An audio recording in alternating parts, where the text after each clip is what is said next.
The video tells the story of Bumblebee before arriving at Farloom. I use Chinese and will use wiki to aid understanding. The first point we need to know is that everyone tells the truth. The second point is that the older a person is, the more credible they are. Grandmother Silk descends from nameless town. Injecting silk into spiders on the path, making them her followers, she liberates the Crust King's military rule to follow the wishes of the people. Then she trades with the Flower King using water sources and offerings from pilgrims, hoping to designate part of the territory as the pilgrims' route.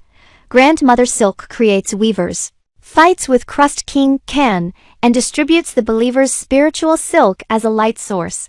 Grandmother Silk falls into a deep sleep. To understand the real history, it is necessary to be clear about the core elements that run throughout the text. First, analyze what silk flies are as a light source. There are mainly two opinions. One is silk. The other is soul-infused silk. Examples of the opinion that silk is infused with souls include the technique described by the seamstress for infusing silk with souls. Silk flies in the silk_siphon room. Silk flies in the second sentinel duel arena. Silk flies from the death of the fourth chorus. Silk flies observed at the discovery of the second sentinel. These are cases of silk. At the beginning of the story. Silk flies release the rune cage. Lace operates silk flies. It is Lace who releases the cage, possessing certain abilities to manipulate spiritual silk. Pilgrim's silk flies lamps cannot be obtained after destruction. The Crust King's homeland has no silk flies lamps. Silk flies serve as an antithesis to souls. If we match the 4 machines to the 4 silk flies during the duel, the number of silk flies found by the second sentinel does not correspond. If silk flies are souls processed by silk_siphon, statues created before Whiteward should not have them on their heads. Grandmother Silk does not need silk flies, but they appear in her room. If present, it should only be in the room where the guards died. Master Chakra has 5 silk flies on his head, and repeatedly entering and exiting will continuously spawn them. Those little monsters are throwing silk freely in the library. The last seamstress should be understood in context. She refers to the weaver. However, the large number of silk flies appearing after Tono Sprinter is strange in a place without silk. Although there is some background here, it looks different. I am also unclear. In summary, I think silk flies are silk without souls. The fourth chorus can also be interpreted as the large robot needing more silk energy. Whiteward is for extracting the silk from believers to reuse it. There are many vending machines inside the castle. This antique is written to recycle the silk from believers, and those who have never bought silk from vending machines are sent to prison as food. The silk flies after a character's death may be a narrative embellishment. The statues should also be powered by silk flies. The snail is skilled in souls, and there are still candles inside the church. The light that the believers pray for is not only the light of the soul, but also the physical light. Back on topic, the sect was established after Grandmother Silk defeated Crust King Can. Everyone yearned to worship. After Grandmother Silk fell asleep, the followers and weavers prayed for her awakening. When Grandmother Silk was awake or semi-awake, First Sinner discovered the truth and attacked Grandmother Silk, but was instead beaten by her. The slab was founded to imprison the First Sinner, the first person to commit a crime. The first leader of the sect, or the first conductor, believed he was at fault and voluntarily went to prison with his subordinates. According to the oldest statue, the founding religion was very upright. The earliest castles were built of stone, and putrefied ducks were also made of stone, probably from the same period. Therefore, the prison and putrefied ducks have a different architectural style from existing holy forts. Coming from desolation, coming from darkness. Grandmother Silk, you come from a desolate nameless town, you come from a dim path. Summoned to descend, a sacred calling. You have heard our plea, descend upon us. Silence above. Grandmother Silk has fallen asleep. Sisters in unity. Believers, weavers, we strive together. Voices pleading, we implore you to awaken with our song. In the eyes of the believers, imprisoning noble weavers is a grave sin, and the jailers who are believers also atone for this over generations. I cannot fully prove the period of the prison, but his damage is clearly more than this prison. If the floor of this prison were entirely gilded, it could prove that the slab's period is correct. What inserting a soul here means, it was originally done in 2 parts to leave a foreshadowing. In fact, the shell is the soul, which is the shards of bone that can be found everywhere on the map, or one could say that a certain soul resides in the shell. Firstly, both cogwork dancers and 4th chorus are mechanical. When 4th chorus dies, a large number of silk flies appear. Cogwork dancers do not produce silk flies because cogwork dancers are clockwork powered, which also indirectly suggests that cogwork dancers are the work of Grandmother Silk. This indirectly proves that silk flies can serve as power. Similarly, the confessional machines connected to the ground do not have silken power, and the ones on the top floor are the same, using mechanical power. Next, observe that every moving mechanical product explodes in bone shards and silk flies. This elite produces 2 silk flies, which does not conform to the dual soul theory.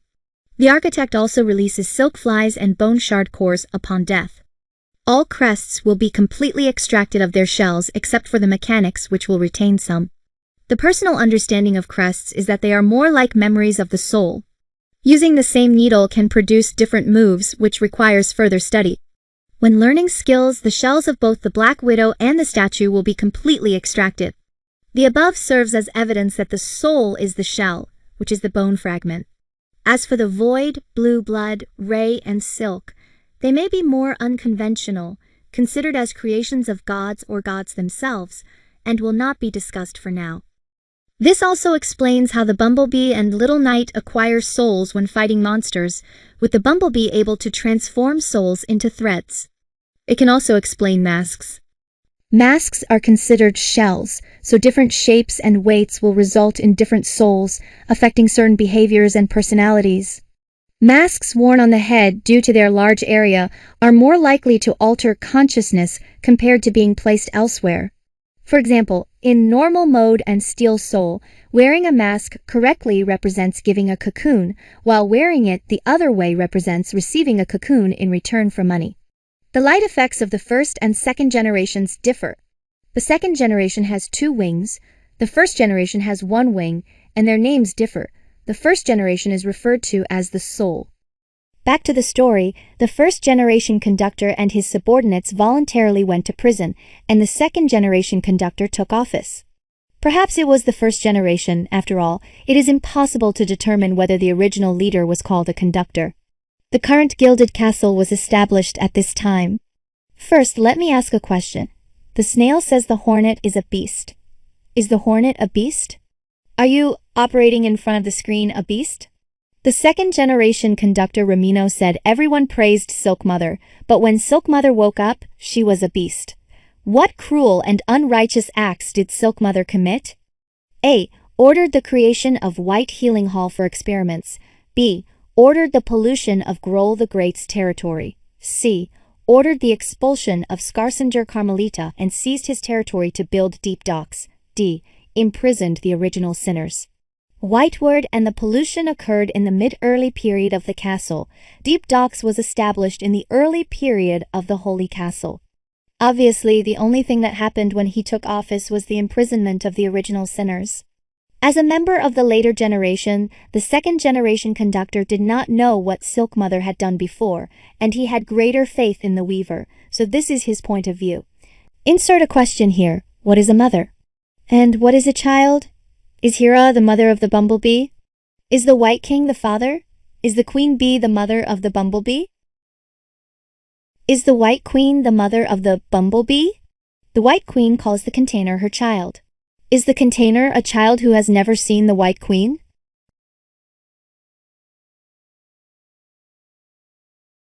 Returning to the original sinner, apostasy, wanting to kill relatives, is life imprisonment considered a serious crime? Was he considered to have been deceived? The subsequent weavers are either killed or absorbed compared with imprisonment.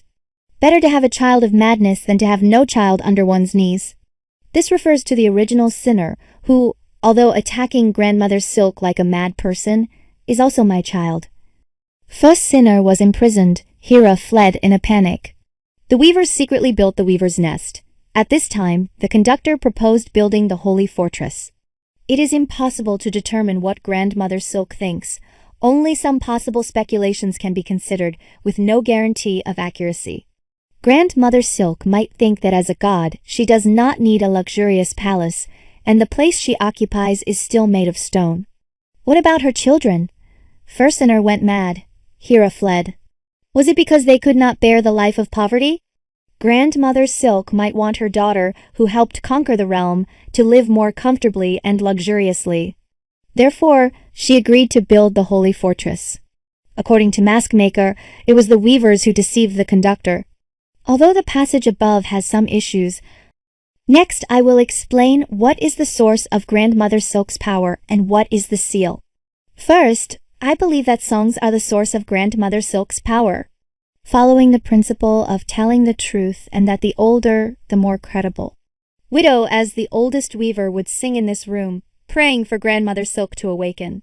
If the song were the seal, why would he do this? Widow's defeat dream words indicate that at least 6 weavers sang here, praying to awaken, and it is obvious that after singing, Grandmother Silk made sounds, indicating that he was awakened. The statue clearly says to sing together, loudly. The remaining evidence is somewhat contradictory. If songs are counterexamples to seals, here the small monsters raised by Silk's spell in coral chambers are singing, it is unlikely that Grandmother Silk did this intentionally.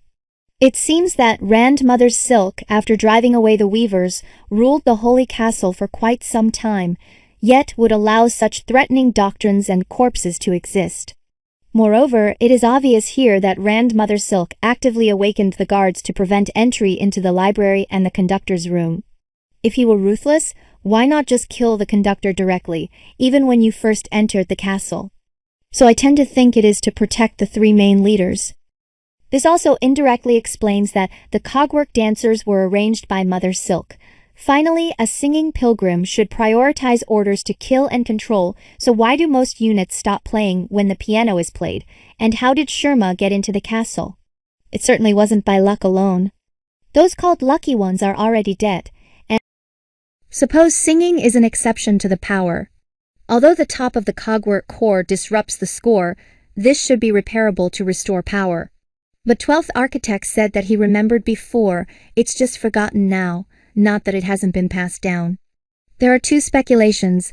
First is simply forgotten. Second is it was never passed down at all.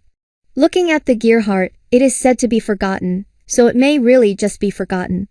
Why hasn't the cogwork core's score been repaired or studied by someone? Lower-level followers, after being controlled by the silk spell, were not made to sing but rather to go shopping or act according to previous routines. From a utilitarian perspective, this doesn't quite fit. In the unpacking, the caretaker directly said the song can hypnotize Grandmother Silk, but as this is informal content, if it is from recent years it is credible, whereas using something from too long ago as evidence seems weak. The remaining parts can be explained in various ways. Lace kills the bug that makes a sound. It could be because the song is meant to hypnotize Grandmother Silk, or it could be that he misunderstood the order. The Archbishop of the Library prays for a prison and sings for the shackles. Both praying and singing correspond to confinement. It can't be that both the prayer and the song are used for hypnosis.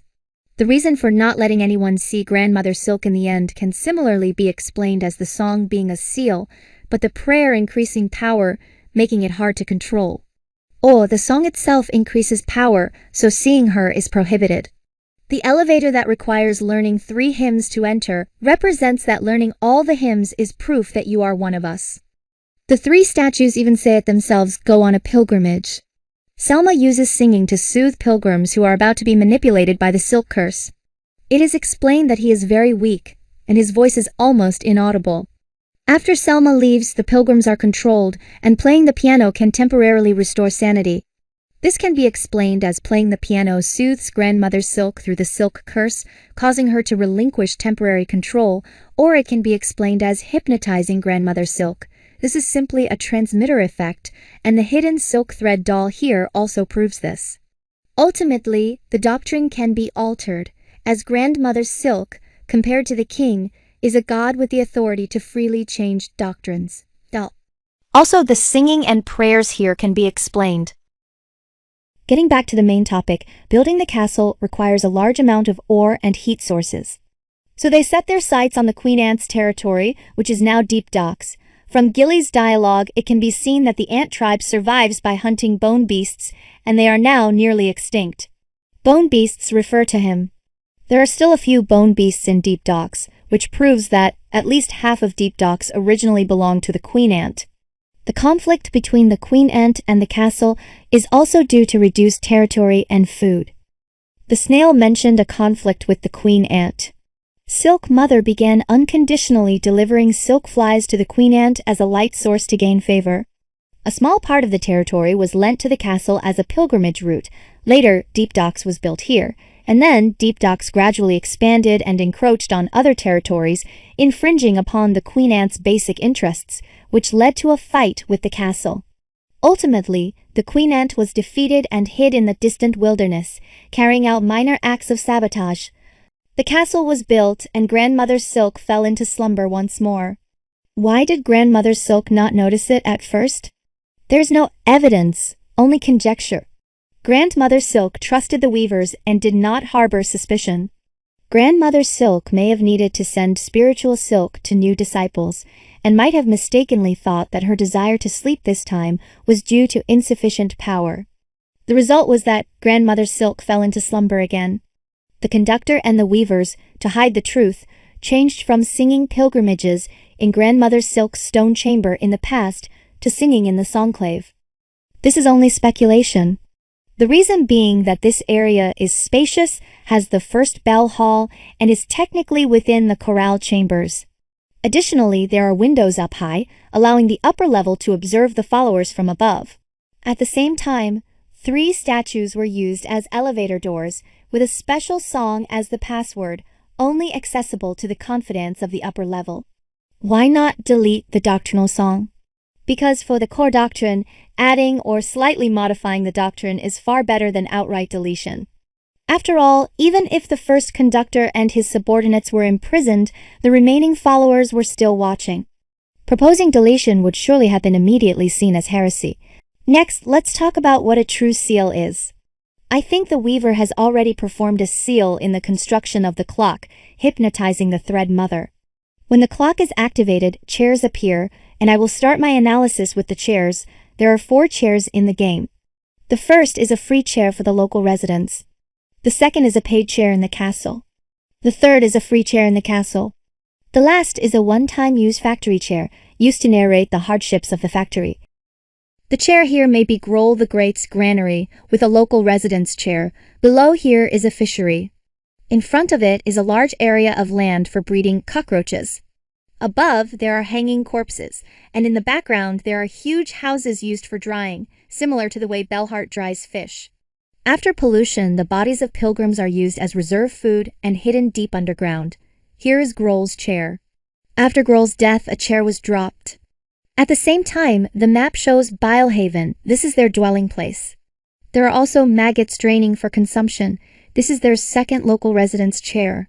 The granary, drying area, and Bilehaven background all have silk flies lamps, which is one of the pieces of evidence that Groll would cooperate with Grandmother Silk. Paid castle chairs. Sherma naively thought the chair was raised by Farloom for the pilgrims, but in reality, it was to drain the pilgrims' money. If Sherma hadn't opened the chair before arriving, he would still think singing could raise the chair. Perhaps initially, it really could be raised by singing. Among the paid chairs, there are 3 broken chairs. The first is Farfield's, possibly damaged after repeated disturbances by ants. The second is the notorious fake chair, which actually deteriorated over the years after hostility. This chair also proves the cooperative relationship with Groll. In the putrid juice area, there are 2 chairs and a station, all likely built with Groll's consent. The putrefied ducks are directly above Groll. Such a large project could not have been constructed without Groll knowing. As seen from Skarcinder Carmelita and Crust King Khan, they fled far away after becoming enemies of the castle. If it had been hostility from the start rather than cooperation, the current location of the granary chair would have been where Groll appeared. Therefore, Groll must have collaborated with Grandmother Silk before the establishment of the putrefied ducks. This time likely coincides with the period after driving away Crust King Khan and the early rise of Grandmother Silk's religious movement.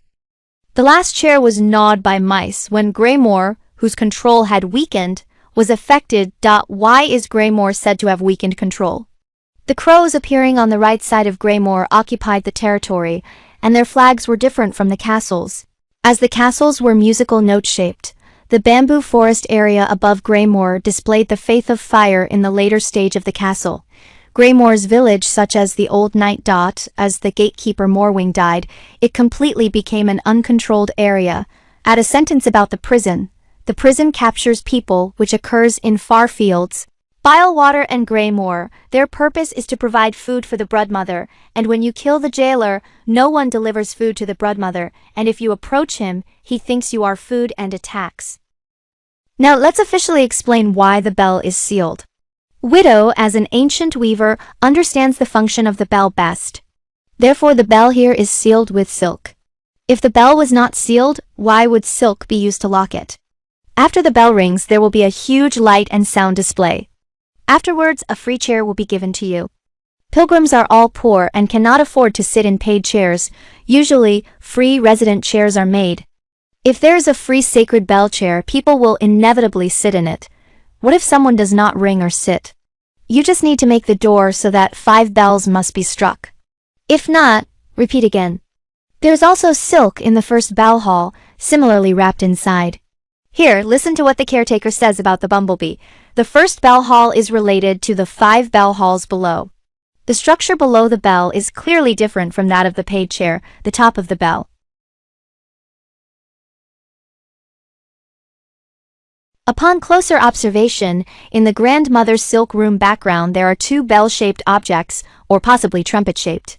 Finally, Weavenist Atla has a bell design diagram, which proves that Weavenist Atla was built before the castle. Grandmother Silk should have a period of awakening in the story, so why not dismantle the bell hall? Because the structure of the bell hall might be connected to Farloom. If dismantled, it would collapse. After dueling with Grandmother Silk, the cradle will collapse.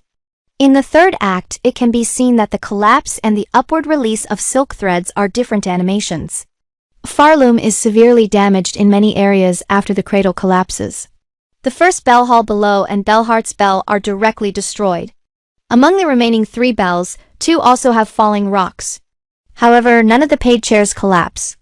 Only a few of the many chairs experience falling rocks. The chimes, serving as a time report, are also used as a tool to manipulate the populace and serve multiple purposes in sealing Grandmother Silk. The conductor and weavers use a group of recorders on top of the cogwork core to supplement Grandmother Silk with measured power through song. They obtain quantitative spirit silk artificially and then use the chimes as a method to hypnotize Grandmother Silk. Thus, this holy fortress fell into the hands of the weavers and the high-ranking officials. Grandmother Silk, once the supreme deity, has instead become a cog maintaining the operation of the holy fortress. This corresponds with what the mask maker said. Back to the main topic.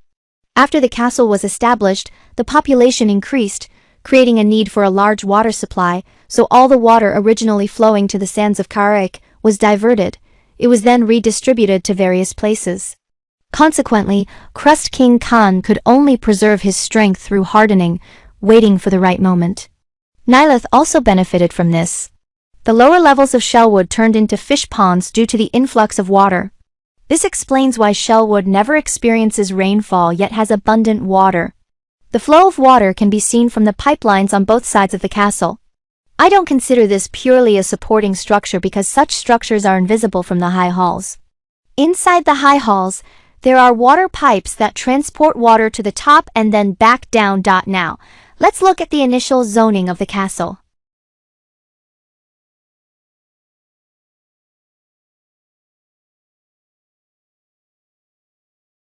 Shellwood is a fishing industry, as can be inferred from the fishermen's conversations and actions. Greymore is farmland and textile industry and may also have metallurgy. This can be seen from the mice, crows, and the scarecrows, rakes, scissors, and needles used by crows, as well as windmills and water wheels.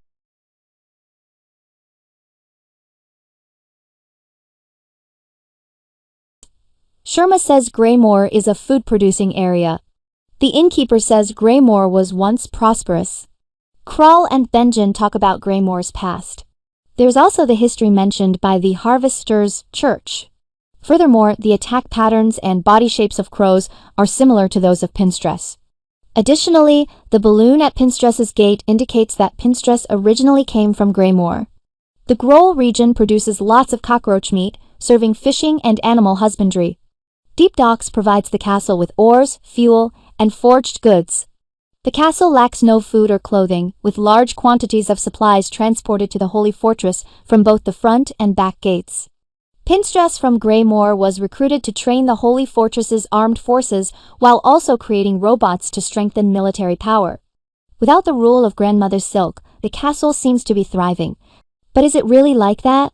Without the restraint of the gods, the weavers and the higher-ups became even more unrestrained. They used guards to capture outsiders and force them to work in factories, exploiting them so that they would never see a day of freedom.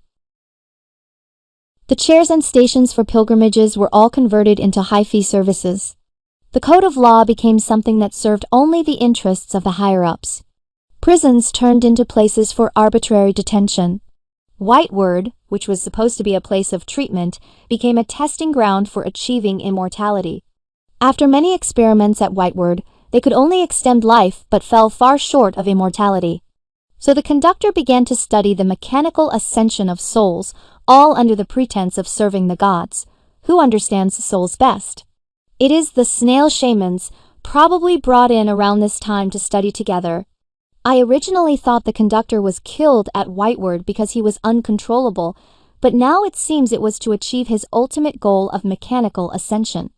到我原以为指挥家在 Whiteward 被杀是因为无法控制，但现在看是为了达到他的终极目的——机械飞升。There's no doubt that conductor is a villain. He dies in pain like a clown. With the increase in population, the quantified ling silk of Grandmother Silk was insufficient to meet the needs of the upper class, so an order was given for the people of Greymoor to recover silk residue from the factory cremations. The upper class of Greymoor and the lower class of Bywater were converted into Sinner's Road. Cockroach meat farming was introduced for the people of Greymoor to eat.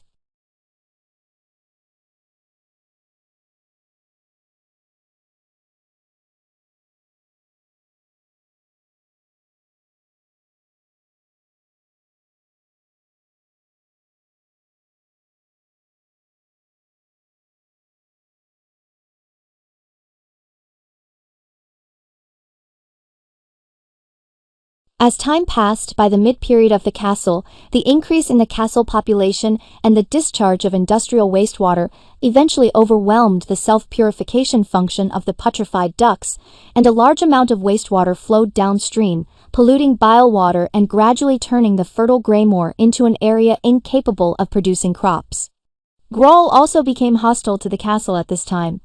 Disgraced chef Lugoli was expelled for supplying the restaurant with food made from foul-smelling cockroaches, maggots, and crows. The following events can only be imagined with no basis, so this section can be skipped. According to Snail, as more spiritual threads are implanted within the residents of Whiteward Castle over generations, Grandmother Silk gradually perceives more of Jay's restored powers through the threads, causing the thread curse to erupt. The high-ranking officials and weavers engage in a tug-of-war in the castle with the insects controlled by Grandmother Silk through the thread curse. The weavers develop mechanisms to use powerful guards to deal with the thread curse, while also developing traps and weapons and searching methods from the mid to deep abyss during deep dives. On the other side, Grandmother Silk develops Claw Maiden. Once completed, it deprives all threads, sharply reducing the enemy's abilities. Judging by the outcome, it seems that Grandmother Silk was the first to use Claw Maiden, turning the battle one-sided. The weavers were driven out of the castle, and the conductor also fled. The snail and the confused Pinstress were hunted down. It is actually impossible to determine when Pinstress was pursued. The weavers could also have done this, but judging by the feeling of hiding in the putrefied ducks, it should have been after Groll raised his troops. The weavers damaged the main gate passage of the castle during their escape. Nyleth might have been judged by Grandmother Silk to have concealed the weaver's plan, or it could be because the guard's techniques bore traces of his guardian, leading to revenge, or possibly because there was a pattern of his flower on the bell tower. To retaliate, Nyleth used Silk Mother to manipulate plants to attack the castle's transport personnel. Meanwhile, he collaborated with the weavers to create the Twisted Bud, using the weaver's reputation in the lower levels for experiments, but repeated trials were unsuccessful. After creating the Twisted Bud, Nyleth's power waned and he entered dormancy. The intermediate process of imagination ends, entering a factual timeline. The Pinstress sect fled in different directions, all having the same tense. From dream speech, it can be understood that they were previously very high-ranking, probably the chief instructors. The snails also disguised themselves, with one running to Grohl's territory seeking his help. Grohl seems to believe the snails are castle people, the instigators of the pollution, and no longer trusts them. He kills them to gain power. The weaver used silk threads externally to seal the clock beast and built additional clocks. These were used to implement the Pilgrim's Holy Clock sealing plan, turning the clocks from tools for timed sealing and controlling the behavior of the lower classes into objects randomly sealed by the Pilgrims. When the Pilgrims struck the Holy Clock and entered the main gate, they were forced to fall into the factory because the main road was blocked, preventing the singing from empowering Grandmother Silk. The corresponding measure taken by Grandmother Silk was to release silk curses downwards to control the Pilgrims. At this point, the weaver occupied the outside while Grandmother Silk occupied the interior of the castle. After a period of time, the weaver either escaped or died. With this, the personnel purge was completed. The major hostile forces on the map were now only Grohl and the Queen Ant. The Queen Ant was far from the castle and posed very little threat. Grohl was only a wall away from the castle and posed a great threat. There was a silk curse on Grohl's head, making it easy to kill him. Grandmother Silk owed too much to Grohl as a partner, so she only defended and drove him away. This was also the reason for Grohl's arrogance, as he suffered almost no losses when Crust King Khan clashed with Grandmother Silk and was driven away. If ordinary guards are dispatched, they will be killed by Grohl, so a phantom was created using a mask. He was sent to guard the back door. The phantom is the pure child in dream speech. It is only to drive them away. This can also be seen from the ghostly dream speech in the maze. This is also why the mask maker knows a lot of the inside story. The phantom wears a mask, taking it up in the entrance movement. The mask is clearly visible throughout the battle. Masks have the effect of focusing awareness, allowing them to concentrate on doing one thing. Mask maker does not want to talk to you while wearing the mask, only speaking after taking it off. Another example, a pure vessel. A pure vessel is made from a mask, void, and the White King's soul. Phantom is made from a mask and threads. A pure vessel is required to be dedicated to sealing. It cannot speak or have emotions. Therefore, masks have the function of focusing and executing orders with dedication. This also explains this sentence. Better to have a child of purity than them. The child of purity is Phantom. They refer to the weavers. Dispatching Phantom to guard the gate caused him to lose control. The orders were probably to expel creatures attempting to enter through the back door and to kill them if they entered the organ. Phantom followed the orders strictly and could not leave. Grandmother Silk's power weakened after creating Phantom, and she was also imprisoned. Only Sinner's Road's staff could be sent to deliver messages and supplies. However, in the maze, they were killed by the ghost girl, as can be seen from the corpses in the background. Remnants of lines are scattered throughout the maze. Communication cannot be conveyed and supplies cannot reach, causing Phantom to gradually waver, yet he still holds his post. Grandmother Silk had lost contact with Phantom for a long time and thought he was dead. She then created Lace, absorbing the issues from the mask production and choosing to create with pure silk. This consumed a large amount of silk, leaving her power insufficient, and she fell into slumber. Before sleeping, she sent everyone in the castle to capture the Hornet and told Lace that the handheld back door only allows enemies to enter. This is also the reason why the bumblebee came to the castle and found no one. The previously captured weavers may have been for retrieving their power or for experimentation. To ensure the capture of the hornet goes smoothly, there are also 2 such cages in the prison, possibly for experimentation effects when capturing ordinary insects. The specific details of the following story are also mainly imagined and filled in by the mind. Lace arrives at the maze but cannot find her way, so she operates the threads on the spools on the ground, turning them into butterflies to find the path. Thus, Lace enters the inside of the organ. Phantom, following orders to expel everyone, can only meet them in the mirror. Phantom sees that Grandmother Silk has created another child to succeed her.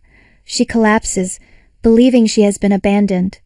Before Phantom took office, Grandmother Silk gave her many spools of thread. The background and the ground were full of them. So Grandmother Silk did not lack love for Phantom, nor did she abandon her. This also explains why Phantom could endure for such a long time. If she had thought Phantom was flawed upon creation, she would not have provided so many supplies. The two were simply physically disconnected, which is also why Grandmother Silk made lace purely from silk. Lastly, observe one point. Phantom and Lace have no threads on their heads. This signifies Grandmother Silk's absolute trust in them and also proves their nobility as Grandmother Silk's daughters. At the same time, it also explains this sentence. It is better to have a fragile child than to have no children at all. Shadow severed contact for a while, thinking he was dead, and thus created Lace.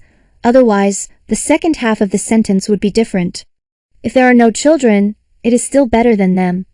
So the few words spoken by Grandmother Silk in Lace's silken heart are, "May we awaken."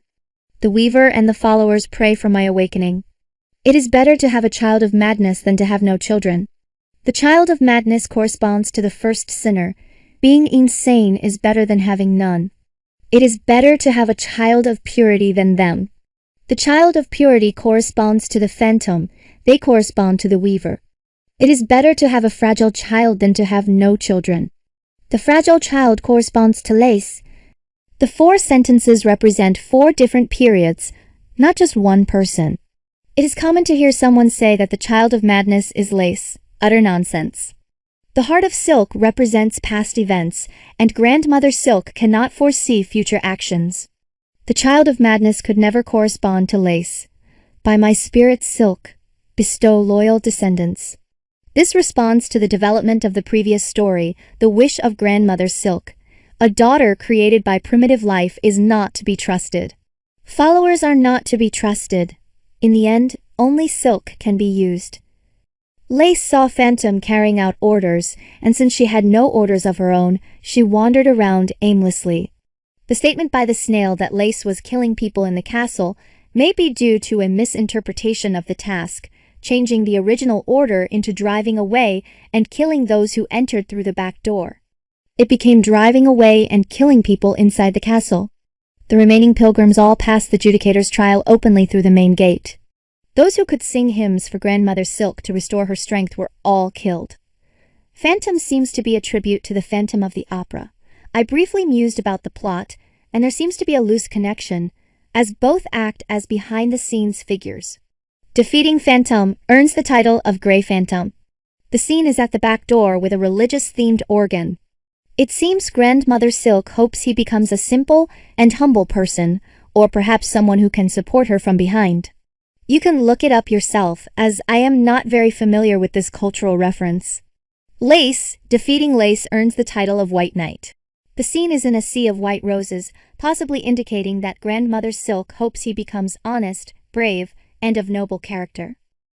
After listening to the above story, we roughly have an outline of our thoughts. Next, we will analyze it from the map. Bone bottom is an external area. None of the buildings have the castle symbol, there is no silk source, and no one is controlled here. Mosslands cannot be clearly discerned. There are only a few castle buildings, and the background is heavily covered with moss, making it unverifiable. There are no paid chairs or stations, so the specific situation cannot be inferred. Moss Druid is difficult to analyze or verify through speech. We only know he has lived for a long time, possibly since the era of the 4 kings. The castle lift can reach here. Wormways has some castle buildings. From the Dream Language main road, it seems to have been built by pilgrims themselves. The orange crosses on the map indicate places on the ground with pilgrim tents and cloth. The orange circles indicate places with pilgrim tents and corpses, and the orange dots represent pilgrim corpses. All red lines indicate gilded castle buildings. The green dots represent background statues, and green will henceforth indicate statues. The background statues come in several different forms. Circular with a tray underneath, and pilgrim statues. I believe the circular form should be the oldest statue, likely built during the era of the grandmother's silk stone castle. The circular ones with a tray might be later, probably from the early gilded castle period. The pilgrim statues are uncertain. They could belong to either the stone period or the gilded period. Looking at alchemist xylitol here, based on the background, it seems they were sent from the castle to study immortality using blue blood, but more details will depend on the DLC. Looking at shellwood, the red lines represent the castle's gilded structures, and in the future, red lines will indicate the gilded holy castle. Shellwood, as a main route for pilgrimage and transport, extensively uses gilding. It can be said that all roads can serve as pilgrimage routes. Green represents statues. Here they are all pilgrim statues. The statue locations might also serve as pilgrimage routes. Blasted Steps. The elevator in Blasted Steps connects to Shellwood, Wormways, and even Mosslands. Blasted Steps has a large number of gilded castle complexes and numerous stone buildings.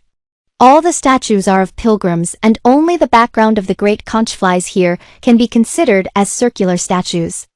It can be said that from the grandmother silkstone period until now, it has served as a main road.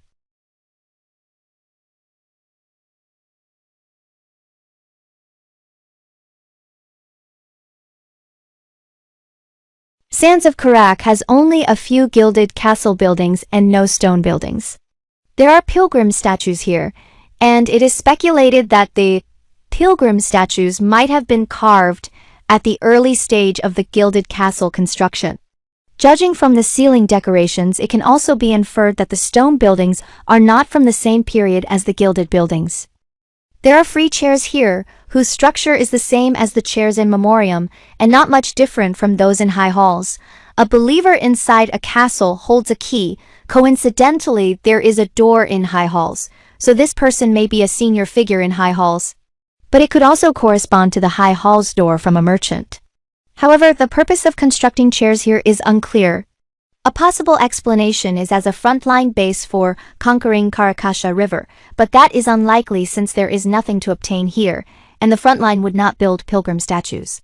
Lastly, it could be for capturing creatures for Memoriam, but ordinary people likely wouldn't be sent for that. It might simply be TC Mercy. The Marrow has many gilded buildings. The red lines indicate, the green dots are statues. The statues near the station have a round base with a tray, and above them are pilgrim statues. The blue lines indicate additional, special holy fortress buildings, with silken threads inside the castle and screw-shaped columns for reinforcement.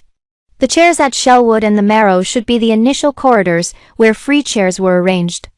Deep Docks was actually long ago part of Farfields and the Marrow, roughly divided from here.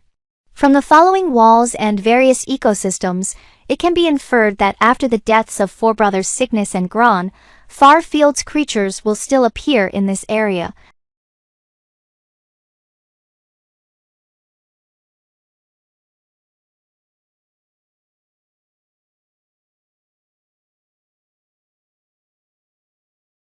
Farfields, the red castle with gilded architecture.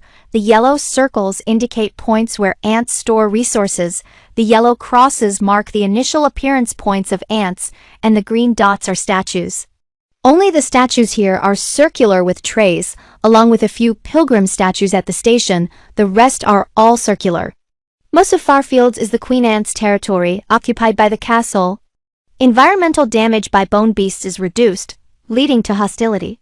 Here, a subversive idea is proposed. The ant tribe has actually always been followers of Grandmother Silk, and the Queen Ant may have always been a partner of Grandmother Silk.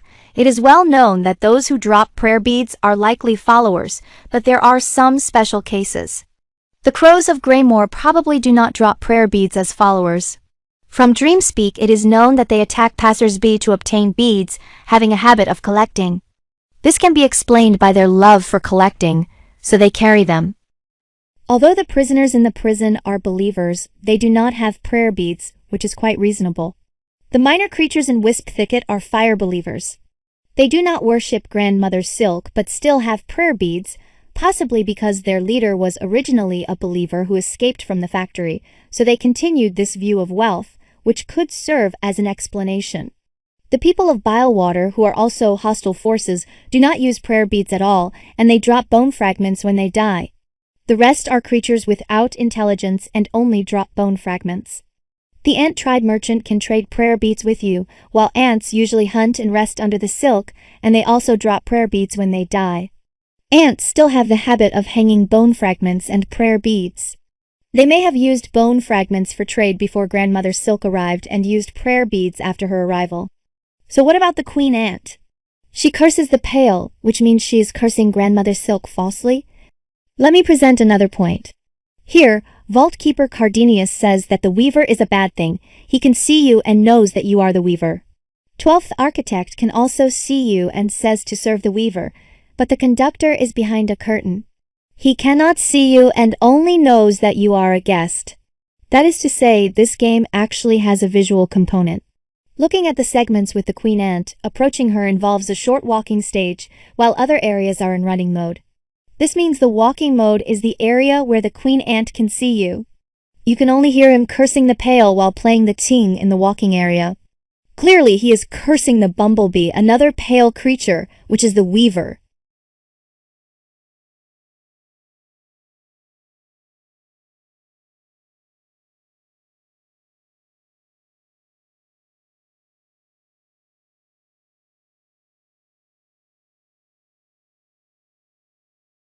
The first line of dialogue also addresses the pale, leaving no doubt that he thinks you have come to kill him and to destroy the ant race. He is cursing you. So the truth of the story is that the ant queen was friendly with Grandmother Silk, but the weaver damaged the environment when the castle was established, leading to their relationship souring. After Grandmother Silk expelled the weaver from the castle, she sent messengers to negotiate with the ant queen, probably involving the return of territory and compensation with silk tributes, but this is just speculation, and the outcome of the negotiations is unknown. Later, Grandmother Silk cut off contact, thinking the negotiations had failed. The reason for the cutoff was that she was killed by Gur the Outcast, with many boxes nearby that were normally found only inside the castle. This is also why elite guards appear only in the upper levels of the castle, while other creatures are from Grey Moor. When the Ant Queen found out, she was very angry and ordered the ant guards to capture them, but they were killed in return. Considering the Weaver incident and this event, the Ant Queen believes that ants with white spots are cursed to betray and should be killed on sight. These two people, completely unaware of the situation, were pursued. The queen ant's weakness was not caused by battle, but to allow the far fields to radiate vitality and offset the unclean water left by the upper layers. The queen ant is also the only one to use the butterfly lantern in dreams. The other three kings do not use it. Nylith may require natural light and water, Crust King Can is hostile, and Clover Dancers are involved in other trades. Finally, regarding the background, Sands of Karak, Blasted Steppes, the Marrow, and Farfields all use the same background. It is possible that Crust King Khan's territory was larger than imagined, but the boundaries are uncertain. The small amount of background visible in Mosslands is also the same as in the previously mentioned regions. Bellheart, there is very little information, only what the innkeeper said that the previous bell paths were all connected, but later they could not be used. The mayor said it was prosperous before. Finally, it is what the little bell monster said about the bells. Rings from high, hide away, ... Rings from low, hidden prey. Shining shells, find your own. Watch the darkness, hear the bells. I guess he meant that the first bell hall and the other bell halls were built at different times. As for the reason for the formation of Bellheart, the bell hermits said they were just afraid to live here. In short, the dream talk of minor monsters in each region is actually related to the story background of that region. For example, the ants say that this eternal land is ours. They might also question if the song they hear is theirs, and the Ant Queen may say to remember my song, which could perhaps serve as indirect evidence that the song is a seal. Greymoor essentially lacks castle-like architecture. Greymoor and Verdania are both below Bylewater, with wastewater flowing downwards. However, while Verdania perished, Greymoor remained. This is because Greymoor only has a few exposed stones, with the rest completely wrapped in bamboo and cloth, filtered multiple times to become black water. Wisp Thicket. Next to Wisp Thicket there is a section of maggot-infested water, which may be intended to show that the bamboo can block the maggot water. The only clue in Wisp Thicket is the large clock in Bellheart, and a map appears automatically when entering Wisp Thicket. It should be part of Greymoor. The internal clues are only those mentioned on the antiques, as well as the factory workers above. From the background, this should be the deep piles of the factory. Combining these, it can be inferred that the Faith of Fire emerged at least around the mid-stage, possibly spread by the workers who fled from the cremation above. Sinner's Road. Sinner's Road was established separately from Greymoor and Bylewater to support the Grey Swamp larvae. The minor monster's dream words also say it was to support others. It is just that the wrapping here is very strange. Sinner's Road is basically not wrapped with cloth, like Greymoor, and I have almost no thoughts about this place. Bylewater, the blue lines represent buildings from the Stone Fortress period, the red ones are the castle's gilded buildings, and the green ones are statues. The circles and the pilgrims are mixed together, so I cannot determine the construction period of the pilgrim statues. The circled area marks the pilgrim camp and equipment storage. As a backdoor and secondary transport route, this area is not highly prioritized and was roughly repaired during renovations. The mutant cockroaches in the sky can only fly after absorbing factory fumes. The maggots in the water can eat silk, possibly because silk fragments fell into the water from the air and they grew by consuming these fragments. This also makes it hard for people to concentrate. For example, when a hunter stacks items and drops them into maggot-infested water, it becomes ineffective and playing the piano doubles silk consumption. After becoming hostile to the castle, Groll mainly defends and harasses, closing many pathways. Their species seems to live in water, so they usually only use horizontal passages, not vertical ones. Attempts by the castle to attack were blocked by the complex terrain behind the drying area. Putrefied ducks are not used as pilgrimage routes, only as auxiliary transportation routes, with almost no gilded buildings, and the red dots in the distance are simply the Pinstress's harp. The blue lines represent sandstone buildings in the Holy Fortress, while the purple ones are wooden buildings. The Pinstress's sisters can also use wooden buildings, so wooden buildings cannot be regarded as distinctive structures. Bylewater also uses a large number of wooden buildings, but I did not count this on Groll for this reason. Here, sewage overflows and self-cleaning functions have been lost. Roads became impassable and some people came to repair them, but they could not defeat the monsters and died here. Who arranged it is unclear, but judging by the period it seems like after Grandmother Silk drove away the weavers. Sorry, I forgot to mention earlier that Groll launched another attack on the castle after gaining the power of the snail. Mount Fay is difficult to analyze. The map is incomplete and lacks a device that provides a thread for the entire mountain range. We have to wait for the DLC. For now, we can only identify the cable car, the toll points, and the places near the chairs where people at the castle died. By the way, this chair, the factory, and deep docks are of the same type. The map is basically fully analyzed. The personally inferred routes are not guaranteed. Pilgrimage route during the Stone Age.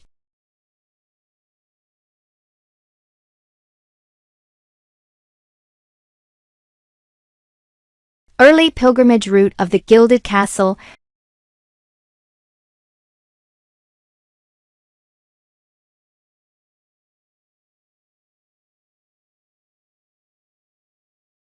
Mid to late pilgrimage route of the Gilded Castle. Verdania can only be explained by the Green Prince. The environmental pollution in Verdania seems to be caused by wastewater being discharged downstream. They have the same vegetation. Even deer that could sustain the ecosystem were killed, and the ecology of the Emerald Court was severely damaged. From the deer's words, many statements suggestive of pilgrimage indicate that the Green Prince's partner also seems to be a believer. The assumption that it was the partner speaking comes from the fact that the source of light in Verdania and Crust King Can in the dream did not use silk flies, indicating that ordinary people here do not have faith in silk.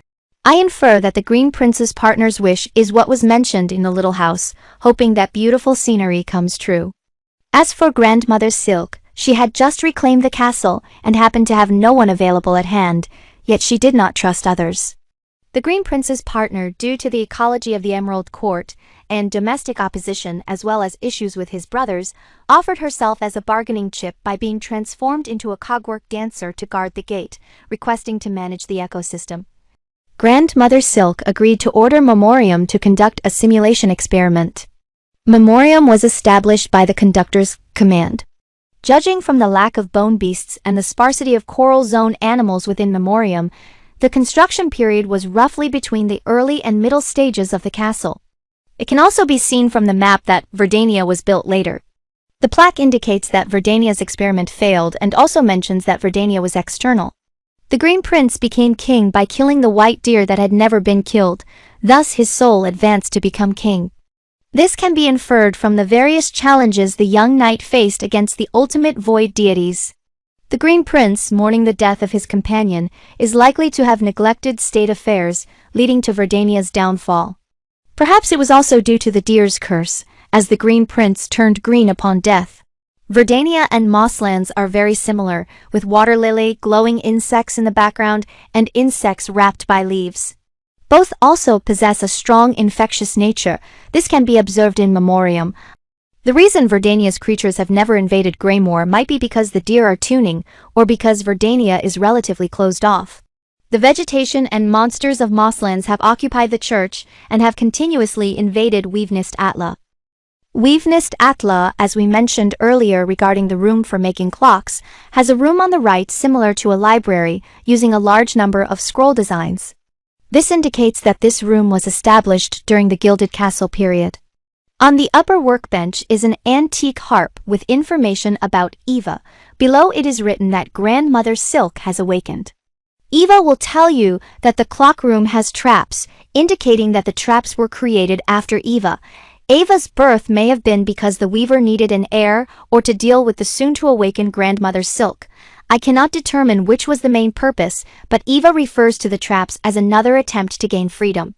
Incidentally, the weaver's nest in the Snow Mountain workshop also has a small number of scroll walls. Speaking of Weavenist Atla, one must mention the weavers, who are universally regarded poorly. In Nameless Town, Mengyu said the weavers are deceptive, Chakra called them poisonous, Vaultkeeper Cardinius called them bad seeds, and even the snail, a fellow weaver partner and high-ranking castle member, did not hold them in high regard. The snail clan is inherently evil as seen from using pilgrims for experiments. Why is the snail considered high-ranking? Firstly, the church is very close to the weave nest. Secondly, he knows about the traps in the weave nest, suggesting he might have been inside. Thirdly, when setting traps, there is an elevator for the 3 major leaders above. Fourthly, he knows the weaver's song password and deliberately used it as a key to the void. Fifthly, he knows that the dock descends to the abyss, and there is a weaver in the abyss studying the void who might be connected. The weaver in the abyss who plays the piano did not appear in Mengyu's account. I speculate that only the weaver who descends to the abyss truly intends to kill Grandmother Silk, while the other weavers merely want to trap her as a tool. Let's also talk about the weaver's coffin. From First Sinner, it is seen that after death they turn into a statue plus remains. Combined with the metallic appearance and stones breaking when jumping, it indicates it was certainly made by humans, not automatically generated upon the weaver's death. This suggests that after other weavers die, their coffins are also made by humans, and the huge towers as well. It can be inferred that Grandmother Silk at the time only gained control of the castle, while the outside areas were under the weavers. The weavers built coffins for themselves upon death.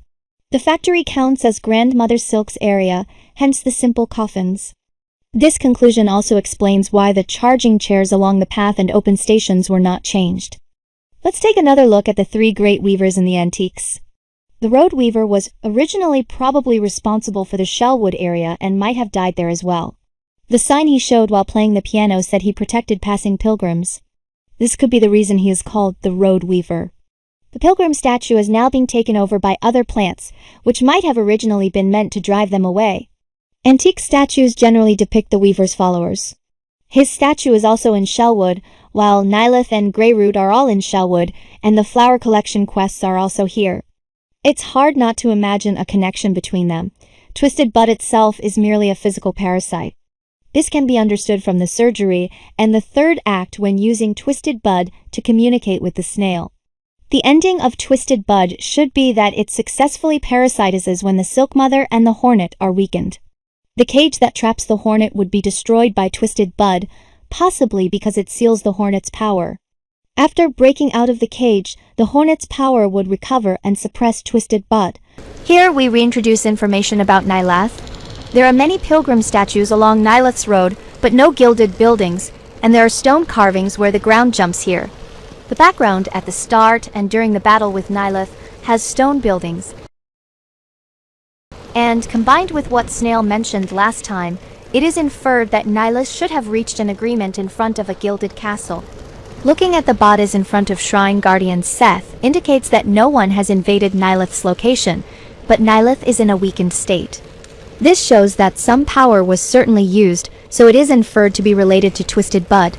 Additionally, Shellwood has similar roots without wastewater, and Greyroot requires a purple toxic flower to perform the ritual. The ritual mentioned many times by Mayor Pavo, combined with the Weaver statue, suggests he cooperated in creation after the Weaver was driven out of the castle. Furthermore, the final dream speak may indicate that Bilewaters plants are also related to him, although most of it seems unlikely.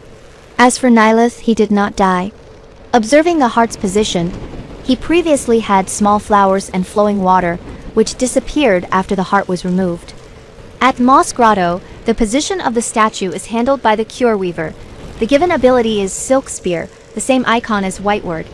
Whiteward's instrument is also a spear, and he must have been involved in Whiteward's matters as well. His lute card is covered by the residents' cards, and after playing the lute, his words are displayed, born into entrapment without realizing it. It seems he holds these pilgrims in great contempt. He is probably the one who died here, and also the one whose bell beast was entangled by the threads. Although it is promoted that one should walk to the castle, what if someone enters the castle by carriage, as described by this pilgrim? This would cause the pilgrim's sealing plan to fail, so the bell beast is locked away. This is also why the bell beast saw you using Silk Spear on it. Atla, the Time Weaver, is the founder of Weavenist Atla and also the creator of the clock, Eva, and the traps, and may be involved in other plans. The runes are in prison, seemingly allowing his followers to enter the prison to seek the first sinner. I tried to consider the first sinner as Atla, but their silhouettes do not match, so I think they are not the same person. If the first sinner is imprisoned by the Weavers, his followers should be able to find the first sinner, but in fact they are not in the same room. Why didn't the Weavers use their control over time to rescue him? The Weavers might have thought that the first sinner would attack Grandmother Silk as soon as he was released, causing her to awaken, so they only considered releasing him when Grandmother Silk was about to awaken. Knowing too much of the truth is not good. Just like the Pope of the library, the statue was found in his room. After discovering the statue, the Pope continually sought the truth and uncovered the original history of the castle. Sorry, I don't have the text for this part. We prayed for the cage and sang for the shackles, fallen worms. What we and our predecessors did were acts of heresy, faith collapsed, and we died in despair within the library. The pious Isamur, made of copper, has rusted and turned green over the years, in stark contrast to the golden gilded castle. Stay vigilant. Yes, for those wretched pilgrims. Dare to relent. Their base desires. Left unpunished. Then our pure chorus, their seductive sign, spread like flame. As he said, Farloom was destroyed by luxurious and vile desires. At the end of the story, let's talk about the most important character, Grandmother Silk. Grandmother Silk has a spindle-shaped design, essentially an ancient spindle, as shown in the following pictures. The crochet hook, as the main popular weapon here, might indicate that a spindle with a crochet hook is better for weaving or for other reasons. The vertical threads in the background may represent how the castle once extracted silk. It seems that the two strands on the left are for the claw maiden of the high halls, and they could also represent silk spells. They might also indicate threads used for weaving. I couldn't find specific information, so you can explore this yourself if interested. Grandmother Silk's main body has 4 pairs, that is 8 hands, but in battle, she shows only 2 hands. Perhaps this can be understood as her transforming 6 hands into 3 scissors to cut the threads on her own body. Looking again at the thread curse, there are thoughts connecting Pavo with the thread curse, as well as what the Bell Hermit snail said. The thread curse may be a gift or a curse. The benefit is a prolonged lifespan, no more pain or injury. The drawback is reduced thought. Pilgrims going to the castle mostly pray for rewards of thread, like the pilgrims at the inn. Then, looking at Kroll and Benjen to see who would be controlled by the thread curse, it is said that those who are non-believers and those who are too devout. The following statements are only conjecture and not guaranteed to be correct. According to Kroll and Benjen, the non-believers are basically enemies, using the thread curse to control them to prevent rebellion, such as the crows, those from Bilewater, and some unintelligent but threatening ones. It's unknown if the monsters from Wisp Thicket count. The followers are given thread via the thread curse, such as pilgrims, various staff, and believers. Finally, there are those without intelligence but who have spirit thread in their bodies and are not a threat. That would be this little bird, which is not controlled by the thread curse. The innkeeper said that only strong people come. Pilgrims who are physically weak are the ones controlled by the silk curse. According to this, it is possible to use the silk curse to prolong life, otherwise they would die on the journey. Fleas entangled by the silk curse do not show invasions any more than normal. Clearly, the fearful pilgrim died as soon as they set out, and Peb was controlled as soon as they left. The distribution of the silk threads in the silk curse is also interesting. There are more visible threads on the left, while on the right there is residue from factory pollution, making fewer threads visible. In other words, Grandmother Silk releases the silk curse partly to make control convenient and partly out of goodwill. These circumstances also show that animals controlled by the silk curse do not attack pilgrims who are controlled by it. Tisei does not want anyone to enter the Queen Ant's territory in Act 2, perhaps because the bone beast is problematic and the silk curse might attack the ants. Various clocks and metal bells do have a certain resistance to silk curses. For example, shopkeepers and antique collectors can prevent silk curses from invading simply by closing the clock. Bell Beast may operate on a similar principle. The prototype of Grandmother Silk. Grandmother Spider, also known as Spider Grandmother or Kokangwudi in Hopi, is an important figure in Hopi culture and mythology. She appears as an old woman or a spider. When she is in her spider form, she lives in an underground cave or hole. Legends say that Grandmother Spider worked with Tawa, the sun god, to create life. The two deities created human beings from their own likeness and breathed life into them. Furthermore, Grandmother Spider helps people by giving advice and curing those who are sick. She is considered the goddess who teaches humans survival skills, including how to make pottery, weave, and cook using fire. In some legends, Grandmother Spider shaped humans from clay and gave them life. She also taught humans how to reach higher worlds from lower ones, and by using her silk, connected all worlds, maintaining the order and stability of the universe. In Hopi creation stories, humans are believed to have originated from the underground world and later, with the help of Grandmother Spider, came to the surface world through underground passages, which is an important element in Hopi mythology concerning the origin of humans. It is said that he is the deity in charge of silk and song. The information I can find in China is very limited. You can look it up yourselves. Finally, some miscellaneous talk. Anyone can learn to play the piano by looking at the dialogue instructions, so does that mean you can hear it because there are threads in your body? There are several small monsters whose attacks do not display threads and cannot be played by piano. There are small birds that have threads but are not controlled by thread spells. And then there are the frontier watchers. Here it can be seen that hardening is the racial trait of the Shell King, so the Shell King is not dead. His attacks have no spiritual threads, but in death he has threads, which can be heard by playing the piano as dream speech. Finally, there really are no spiritual threads. Trabio has none, but he is too insane. Seth, controlled by Nilith, I believe his green scarf is the controller. His attacks have no threads, and after being defeated, there are no threads. There's a response when playing the piano, but I've never succeeded in playing the piano during battle. Does anyone else know the answer? The above examples seem to suggest that playing the piano does not require threads inside the body. At the factory, there is a circular statue, and the statues on both sides should have undergone gilded modification. The depth of SilkSong's themes and the breadth of its characterization provoke profound reflection. It prompts thoughts on religion, parenthood, the divine and humanity, industrialization, and environmental destruction. It begins with ordinary characters, exploring Sherma's growth journey and the noble spirit of Garmand and Zaza, along with various other characters.